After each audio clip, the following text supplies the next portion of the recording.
Hello everyone, welcome back to my channel. Previous lecture में हमने pressure in fluids पढ़ा था। इस चैप्टर से हम आर्किमिडीज प्रिंसिपल से स्टार्ट करेंगे।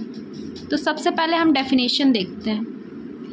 When an object is wholly or partially immersed in a liquid, it experiences a buoyant force or upthrust which is equal to the weight of a liquid displaced by the object।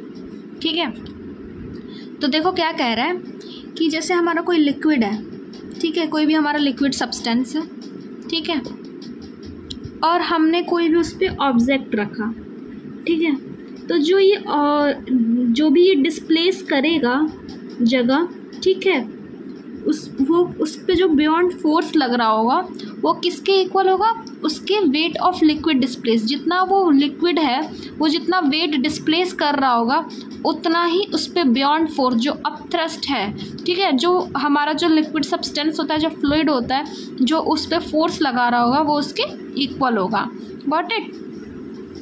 तो यहाँ पर देखो, मतलब buoyant force और upthrust acting on an object is equal to the weight of liquid displaced by that object. जो कोई भी fluid है उसमें जितना भी कोई जो लिक्विड है वो वेट डिस्प्लेस कर रहा होगा वो किसके इक्वल होगा? उसके बियॉन्ड फोर्स के इक्वल होगा। ठीक है, इसी के बेस्ड हमने एक न्यूमेरिकल किया है। देखो क्वेश्चन क्या कह रहा है।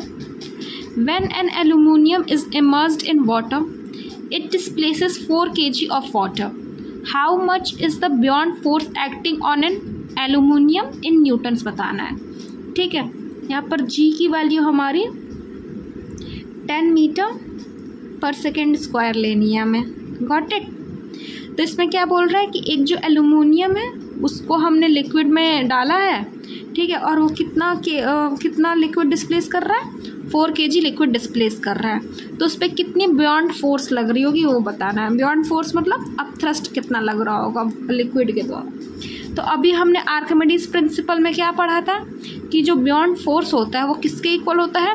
Wait of liquid displace. मतलब जितना वो लिक्विड डिस्प्लेस कर रहा होगा उतना ही उस पर बियॉन्ड फोर्स लग रहा होगा।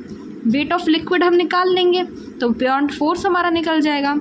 ठीक है, देखो, from Archimedes principle buoyant force is equal to weight of liquid displaced by that object. ठीक, तो वेट ऑफ लिक्विड निकालेंगे तो वेट क्या होता है? Mass into gravity. मास हमारा कितना गिवन है? 5 kg, और जी की वैल्यू हमें कितने लेनी है? 10 मीटर पर second square.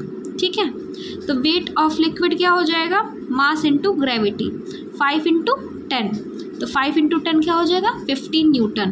Wait of liquid displaced in that water is equal to 15 Newton.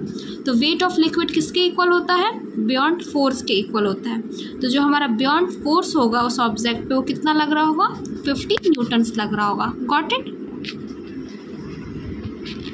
अब देखो एप्लीकेशन ऑफ आर्किमिडीज प्रिंसिपल। मतलब आर्किमिडीज प्रिंसिपल हमारा कहाँ कहाँ यूज़ होता है, इसके एप्लीकेशंस क्या क्या हैं। ठीक है, it is use to determine relative density of substances.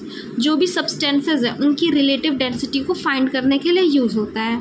ठीक है, डेंसिटी क्या होता है? मास पर यूनिट वॉल्यूम। और रिलेटिव डेंसिटी क्या हो जाएगा कि उस जो भी हमारा सब्सटेंस है उसका वाटर के रिस्पेक्ट में कितना डेंसिटी आ रहा है, तो वो रिलेटिव डेंसिटी हो जाएगा। ठीक है, और किसके लिए यूज़ होता है Archimedes principal? It is use in designing ships and submarines. अब जो भी शिप्स और सबमरीन्स डिज़ाइन हो रहे हैं वो किस पे फ्लोट करते हैं? वाटर पे फ्लोट करते हैं। ठीक है, तो उस पर कितना वेट आ सकता है, कितना वेट आना चाहिए, कितने से ज़्यादा नहीं होना चाहिए, वो सब डिटरमाइन किससे करेंगे हम? आर्किमिडीज प्रिंसिपल से। ठीक है, तो हमारा आर्किमिडीज प्रिंसिपल शिप और सबमरीन्स को डिज़ाइन करने के लिए भी यूज़ होता है। Got it?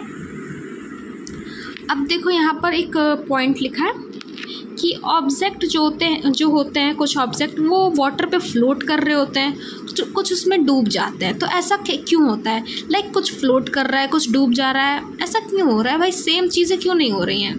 तो ये मतलब जो ऑब्जेक्ट फ्लोट कर रहा है, ये सिंक कर रहा है, ठीक है, वो कौन सी चीज़ों पे डिपेंड करता है? 2 चीज़ों पे डिपेंड करता है।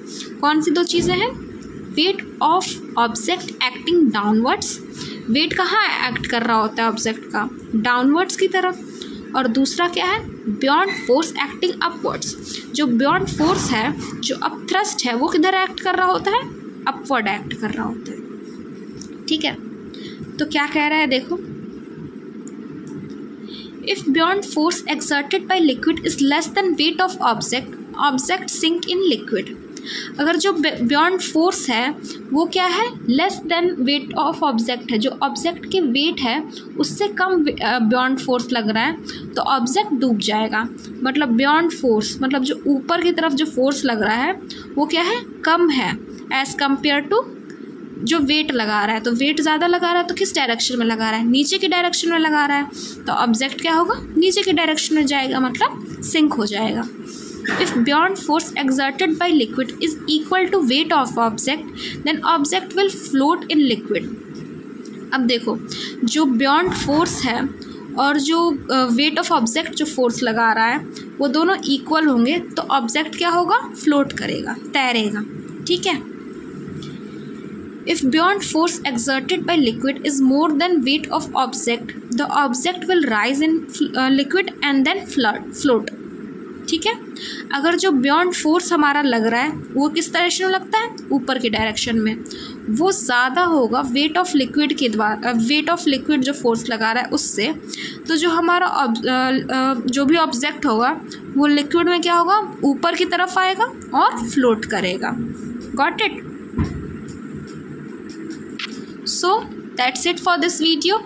आगे की वीडियोस में हम नेक्स्ट चैप्टर को स्टार्ट करेंगे। ओके, आर्किमिडीज प्रिंसिपल हमारा लास्ट टॉपिक था इस चैप्टर के लिए और ये चैप्टर ओवर हो चुका है। अगर कोई भी डाउट्स हो तो आप लोग मुझसे पूछ सकते हैं। अगर आपको वीडियोस अच्छी लग रही हो तो लाइक और सब्सक्राइब ज़रूर करिएगा और अपने फ्रेंड्स को शेयर करिएगा। Thank you.